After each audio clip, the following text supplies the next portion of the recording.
I found success with hard work and focus. You will stand not just out but apart. And as an employer, I want to meet this person.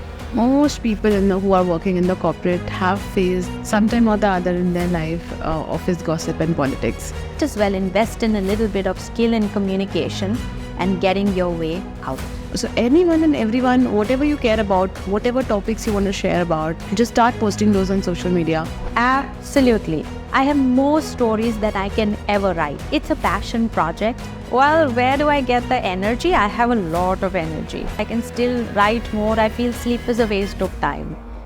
Hi everyone, this is Shagun Agarwal and welcome to another power-packed session on personal growth and development with none other than a very, very, very accomplished international speaker, entrepreneurial coach, Priya Kumar. Priya has a total of 29 years of experience in speaking, coaching and entrepreneurship, and she has inspired millions through her books and workshops. She's the author of 17 books, including self-help and novels. Priya is India's first firework instructor and she has inspired millions on this journey. She has worked with over 2,000 multinational companies across 51 countries and has touched the life of around 3 million people. Priya will share her wealth of knowledge today on career development, achieving personal success and professional growth. So let's dive into this enriching conversation. Hi Priya, welcome to the channel. I'm so grateful that you could find the time and the energy to be there on the show today. Well, thank you, Shagun, for having me on the show. And I tell you, the gratitude is mutual. Thank you so much. Priya, how can we prevent our emotional and mental well-being from information overload through social media? I think the mental well-being starts from the positioning, can I say no? Am I really in control of my actions or my thumb, or the finger in scrolling? So first, the mental strength is tested right there, that can I let go of this? Okay, number two, I think social media and a lot of advancement in technology, AI generated, has made it personal to me. So what I see is what I want to see now. It's no longer throwing things at me that have nothing to do with me. I'm being studied and I'm being decoded all the time. So if one feels that I'm getting information which is detrimental to my mental growth, to my spiritual growth, professional growth, then perhaps that's the kind of data that you have put out there, that this is who I am. Change that. And if it is positivity, if it is growth-oriented stuff that you're interested in, then positivity can never be on an overload. You understand what I'm saying? Yeah. So I think somebody who's saying, oh, I'm really stressed out with social media and all of that, well, you have given the wrong message out there. And I would ask the person to reflect back. Like if you open my Instagram, it is cute puppies, cute kittens, and, the funny videos. I love it, yeah. I look forward for those breaks where I can, come back again with a smile. But, just gossip and just what is going on in, somebody's wedding and all of that stuff, it at some point is going to affect me mentally. It's what goes in is the output that you see in your life. So I would say what's going in. And social media and the internet today can give us a lot of things which can accelerate my growth, which can sort my mind, which can uplift me. It's again, what am I allowing to come into my world? And that's a takeaway. Totally agree with you on what goes inside, that only will come outside. If you're feeding your mind to gossip, to politics, to all the negative news, the drama, then obviously that will be reflected in your outer world. So what goes in will go out is 100% true. And I made a lot of YouTube videos also on this, and I showed my Instagram page on those videos, showing the kind of pages that I have followed. Those are so uplifting, motivational, positive in nature. So whenever I take a break and I break from work and I want to do social media, I have those posts which are going to motivate me to move further in life. Absolutely.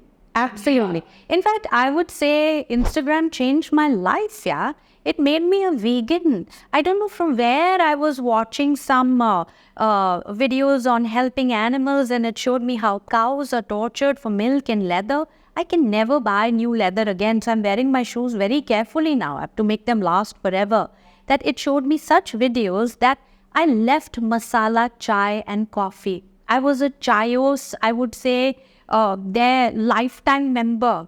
every day 3 chais being ordered. So what I'm saying is, if you can't say that it changed my life for the better, then you're making some wrong choices in selection. That is true. And we are absolutely in control of what we are watching on social media. No one else is controlling my social media True. than me. Whatever pages I'm following is by choice. So whatever Yeah. I'm feeding my mind to is also by choice. And it'll show up in your life. It will show up in your life. Show me the person's personality. I can tell you what they're watching. But you've given a great suggestion to follow funny videos. Because no matter whatever state you are in, if you watch those videos even for 5 minutes, your mood is going to get better. That's for sure. And during my days in the US, when the early days in the US, I used to watch a lot of America's Funniest videos with my husband. Yeah. AFV, America's Funny Videos. Yeah. So definitely I'm going to follow that page now on Instagram. Yeah. Priya, my next question is how to handle negativity at work.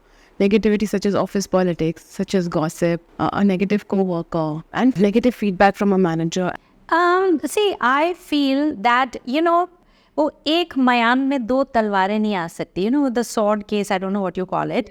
You can't fit 2 swords in one case. Only one sword can fit in one case. So at one point, when 2 people are in conversation, one leads the conversation. So if I ask you, how are you? You have to respond. And the minute you respond, now I'm in the power to take it to the next question. So what I tell people is that, look, the negativity will get to you. Even if you never said a word, in listening, you are evidence, you are witness, and you're a participant. So I can use it against you. Like, I was talking to Shagun, and I'm not going to say Shagun never said anything back. But I have made you a participant in the negativity in my next conversation. Yeah. Which puts you in a very, very bad place. So what I always say is, if you have understood that there is gossip in the office, there is negativity, there are politics, the best thing to do is to be the leader in the conversation. Which means when I meet these 3 people who are the chief of gossip officers, I lead the conversation and I say, I was thinking about this project, blah, blah. How about this and how about that? I'm not going to give them the space, the time, the bandwidth, or the power to lead me into their agendas. So while it's a start and an end is controlled by me and I'm out, you talk to somebody else. And I will be known as the person who's away from gossip. I'm not going to be a participant. So tough to do. Because not everybody has this gift of gab, not everybody can stand up and do so, but it's important. And it's a skill one needs to learn ASAP. You can't do without it. You can't get ahead without it, because you will be dragged down. And if you're the kind to keep quiet too much, you're the one who's going to be in the greatest trouble, because they need to dump it on somebody who does not speak up. So either which way, you're going to be in trouble. Might as well invest in a little bit of skill in communication and getting your way out. I'm sure a lot of people will resonate to what you're saying, Priya, because most people who are working in the corporate have faced sometime or the other in their life office gossip and politics. I myself have been a victim of that.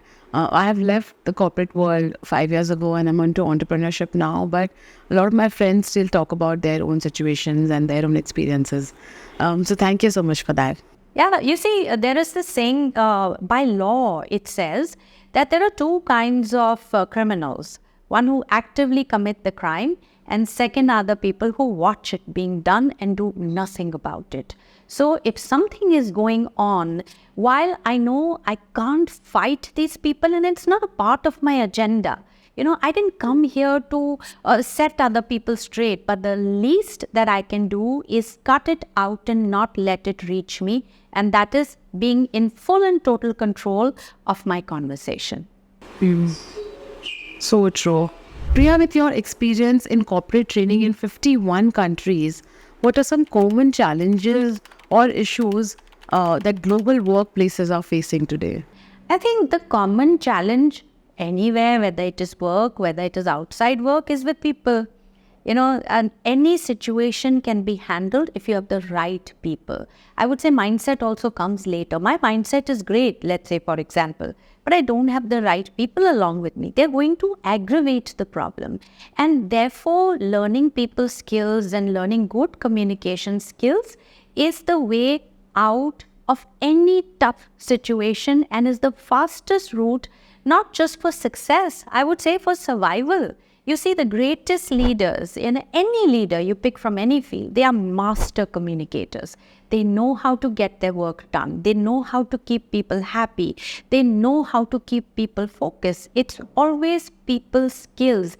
I don't know any leader, positive or negative. Look at the negative leaders also and see the amount of hold they had in people, that they were ready to die for them and they were ready to kill for them. What would you decode it to? The basics too is communication skills, people skills, to be able to People bring skills. out from them the action in direction of their vision. So I think if somebody is really, really interested in, like I said, success and survival, you can say, oh, I'm not very ambitious. Hey, to survive, you need people skills. So that is the fundamental problem that I've seen, that if you can equip yourself with enough tools and skills to be able to handle people, to be able to create a great environment where you have the best talent at work, but you probably don't have the best synergy. Like I always say, there's a game that people are playing, but there are many games going on within that game. They're never really playing the big game. They're only fighting each other. The big enemy or the competition is not outside, it's right inside. So if that, I think, can be handled, then it's an easy path ahead. Priya, you're the author of 17 books. Where do you get all the energy and motivation from? Well, where do I get the energy? I have a lot of energy. I can still do more. I can still write more. I feel sleep is a waste of time. I don't sleep till I can't stand anymore. Like if you tell me go to sleep, I can't. And I think it also comes from a lot of excitement. See, as an author, I get to live different lives, be into different worlds and create what I want. It's a lot of freedom and it's very, very exciting. See, otherwise life is set in a lot of cause and effect, where I am an effect of other people's ideas and other people's agendas, and I want them to be effect of my ideas and agendas. So sometimes, you get into a set pattern. But as a writer, I can explore possibilities. And every time I create a character, it rubs off on me because I've created it. And I get better understanding of my life. And most of my stories, I give my problems to my characters. Then let's see what he or she will do. And in aligning it for them and in creating situations of overcoming and victory, I tell you, is an amazing place to be. I have more stories that I can ever write. So it's a passion project. It's a passion project. Something that I love to do. So I'm not a daydreamer. You can't just put me aside. I love to do that. But I will catch those ideas and start building on it. That I thought of this situation, I thought of this character, or how would this world be? And I start to create it. So it's magical for me. And that's something I think I will always do. But that's so tremendous, Priya, because most people are not able to identify their passion and their interest in their entire lifetime. And you have been able to put so much of hard work and energy into the craft that you're so much passionate about. And it's so rightly said that when you work on your passion, work doesn't feel like work. And that's why I believe you're not able to sleep at night, because you enjoy your work so much that you just engross yourself completely into it and time just flies. Oh, thank you. You don't realize the passing of the time. I think, passion deserves a chance. Passion deserves expression. That if you feel I like something, or how would it be, do it. Do it and take it to completion and say, Maza nahi aaya. I did not like it. That's okay. There are so many things that I thought, it would be just so nice and so on. I start on with it, but I'm not happy in the process. I never completed it. So I know this looked good on somebody else, not really me. And I discard it, but I give everything a chance. I want to know for myself that is this for me or is this not? You see this dress looking very, very nice on somebody else, but when you wear it, it's like, didn't do that thing for me. So similarly, I feel a lot of people do not give their passion a chance of expression. express it, and then decide whether you loved it or you didn't. Priya, do you feel you're so successful because of the 17 books that you have written, or is it something else? Well, I found success with hard work and focus.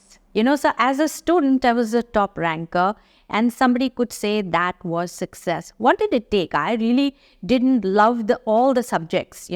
I did not enjoy maths. I did not enjoy chemistry, physics, but I worked hard. I kept my focus, and that place of being a top student wanted me to continue that.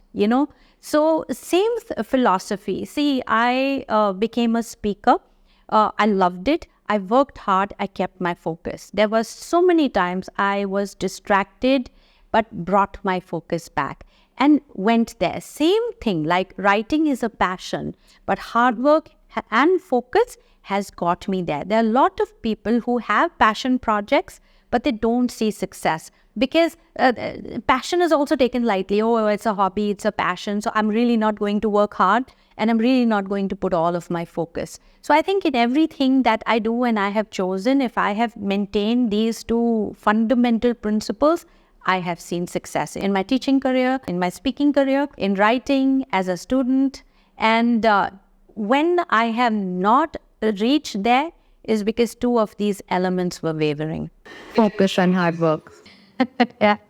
Priya, it is said that communication skills today are even more important than technical skills. How can anyone improve their verbal and non-verbal communication skills to communicate effectively and persuasively? See, communication skills, you rightly said, is the most important. See, I'll give you an example of Mr. A.M. Naik. So he joined as an engineer, and his mentor within Larsen and Toubro told him that, look, you can be the best engineer, and the best engineer has only this much growth in the organization and everywhere else. This is where you will hit the glass ceiling. But if you want to grow beyond that, you have to look at being a leader. And a leader is a communicator. A leader is a person who knows everything and also knows how to articulate it. So if you're looking at moving higher, communication skills is what is going to single-handedly take you with your talent and with your skills, because talent and skill will only get you till here. Beyond that is communication skills. Now, communication skills is vast, from verbal to spoken to expressive to public speaking to conflict handling to being assertive to handling difficult people and so on. But start somewhere. If it is verbal, start with that. You can just start with reading something. Stand in front of the mirror and read. Listen. Start. If Hindi is what you're looking at, look at elite Hindi. And today the internet will give you everything for free. If you have a smartphone and an internet connection, you cannot have any valid excuse that I don't know this, I can't do this. So start somewhere. Whether it is spoken, whether it is verbal, there are enough courses, and get started somewhere. And practice is what it takes. I have been a speaker for 29 years. I still practice. You will not see me go up on stage without having put in the hours and also the minutes last minute. So I'm the one sitting backstage and revising and speaking and revising, and then I go on stage. It's been 29 years. You slack on the practice, you will not be able to go out and make any impression. So I would say don't take it lightly. If you're the kind of person who's really interested in success, making a mark for yourself, or just being happy, communication skills is primary. It's primary. Priya, I believe there is no better time than today to learn anything for free. And if you have a smartphone and an internet connection, like you said, anything and everything can be learned at the click of a button. You just need to have the attitude to learn, the mindset to learn, the time and the energy. Any topic you Google, anything on YouTube, you can find so many videos, you can find webinars, and they're pretty much at negligible cost. There's so many coaches who are offering 100 rupee courses on public speaking, communication skills, attitude, productivity, and so much more. And there is really no place for an excuse today. You just need a smartphone and internet connection to learn anything and everything that your heart and mind sets on. Exactly. Priya, the job market has slowed down in the last 2 years, and any job openings you see, there are thousands of applications coming for those. How can anyone stand out with their resume in such a cluttered environment where there is a single posting and thousands of resumes competing for the same position? That's interesting, because you're pitted against people you don't know. You can't see your competition. You don't know what is it that the organization really wants. But the basics is two things. One is functionality, that if I'm looking for somebody to fill a certain position, I'm saying qualification. Are you qualified? Do you have the expertise and experience? So that comes in the bracket of functionality. So, and there, make sure that you are really good at what you are applying for. Okay. I would say get down into nitty-gritty details. Instead of writing, I handled a large team, say how many team members. What did you do? Break down the functionality, your roles and responsibilities in your resume. If I'm looking for somebody in sales, it might just be a nice idea to tell me what was the ticket bracket that you were selling that could be attractive. What were the numbers that you did? What kind of impact did you make in the company? So go deep into functionality. That is number one. Second is personality. That while everybody comes on the same level, I want to see who is a better talker, a better communicator, who has more integrity, who's a great personality. Are you warm enough? Are you grounded enough? Work on that and make sure that also comes out in your resume. That it wouldn't harm somebody to say about me, they only write professional stuff. How about saying, I live with my mother and 2 dogs. That tells you so much. My passion is writing. I write blogs. I want to know that because, while functionality then becomes a common ground, I want to see what you're writing. Putting out things that you have done outside of work adds tremendous differentiator values. Like I tell you, I was shortlisting some resumes and this girl had written that I am a pet lover. After my dog died, I didn't get another one, but I support street dogs. Wow. Now that tells me volumes about that person. That I know I'm bringing The some empathy warmth level, into the the organization, kindness. while the expertise and job profile and job functions remain the same. So add that element to it, and honestly, and then again, once you show up for the interview, make sure your communication skills are well enough to express and articulate who you are, what you've done, and what you can do. And as a last part, don't just send a standard resume. Customize it to the organization. I have great admiration within that PDF. Why you can't make some changes and add something there? That yours is a training company. I believe in your values. I have great admiration for what you have done. And I feel that I can come in and help you make a global impact. While you're applying to my company, give me in the first stance the message that you care for me, that you've done enough study and you want to be a part of this company. You will stand not just out, but apart. And as an employer, I want to meet this person. Simple. I just love this dog example that you gave. Of so much of kindness and empathy can be reflected from someone who is showcasing this as a skill, or something that is of interest on their resume. And if people don't do that, it just looks like any other resume that they're just piling up on the recruiter's desk. So anything that differentiates you, anything that you bring onto the table, anything that makes you unique as a person, some of those things should be reflected on your resume, apart from the technical skills and the projects that you have done, the companies that you have worked for. I just love that example. Oh, thank you. Priya, my last question to you is, what is the importance of building a personal brand today on social media platforms such as LinkedIn, Twitter? What specific strategies would you advise to people who are looking to build a personal brand, cultivating a robust network both online and offline, and maximize its impact on their career advancement? I think it's exceedingly critical if somebody really wants to go ahead in life.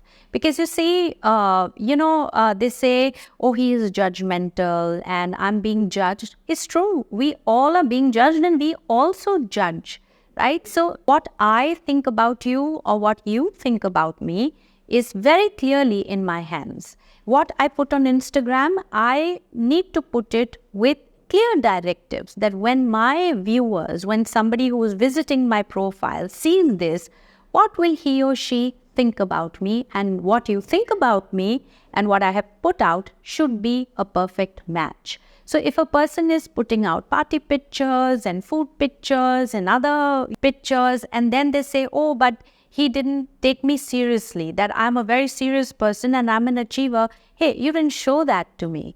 It's like, show, don't tell. I'm not a mind reader. You put out the pictures and therefore I thought this. And if I were to put out those pictures and show to you, how would you dream I'm an achiever? How would you dream that I'm a go-getter? How would you dream that I love animals? I have to put that out. So define who you are, what others want to say about you. Write that. I want people to say A, B, C, D, E. Now, exactly those posts should go on social media. And building a network is critical because you see, today you can reach anyone. You can connect with anyone. They used to say that the person who you want to meet is 6 phone calls away. Now it's probably a click away. Yeah. So build that. Even if you may think it doesn't work, but you never know. And keep expanding that if I go on your LinkedIn profile or Instagram profile or Facebook profile, I want to see who all you are connected with and I can make a judgment about you. Look at some of the great people. They are following 6 people or 20 people or 80 people. And when you look at that, you know who the person is. So be mindful in the connections you make in click and accept. It speaks volumes about you. It can take you places or it can take you away from places. So build that mindfully, but build it for sure.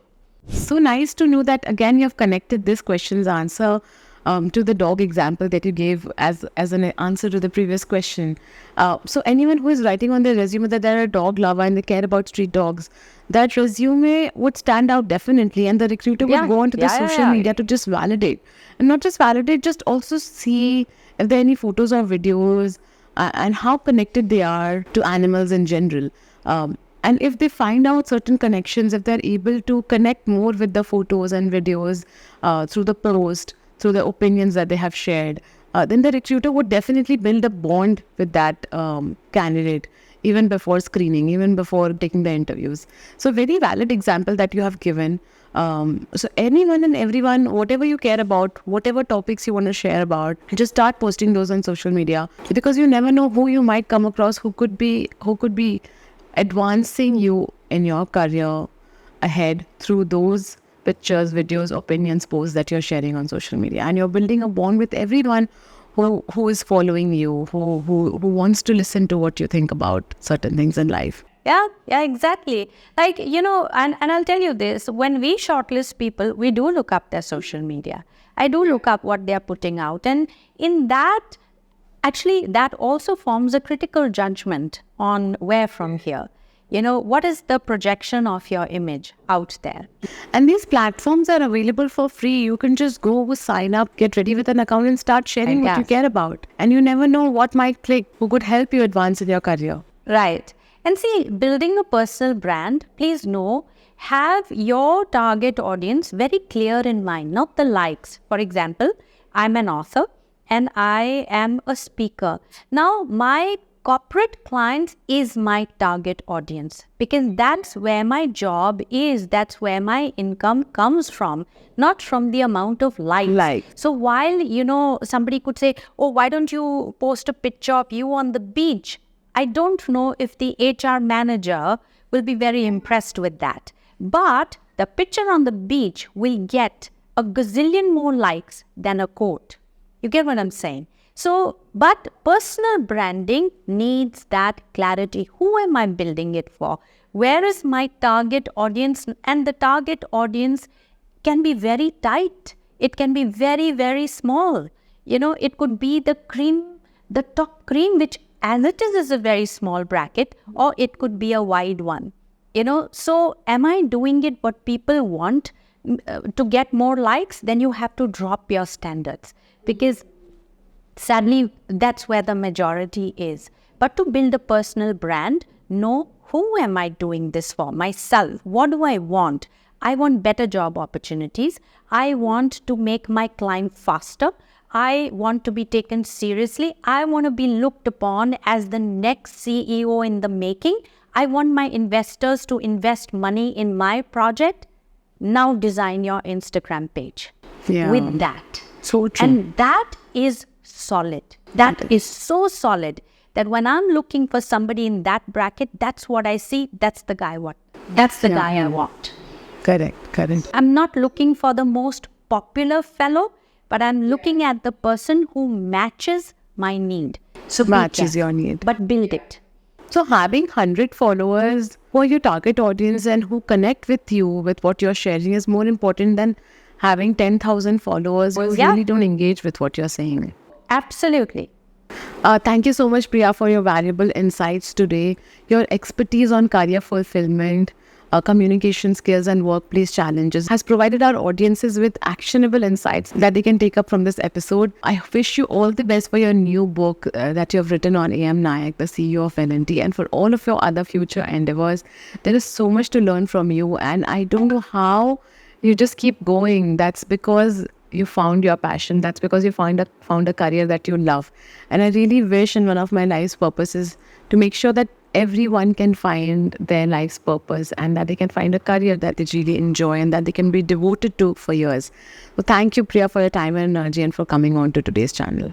Oh, you're most welcome. Yeah, you are a very good listener. You articulated and summarized it so well. Thank you.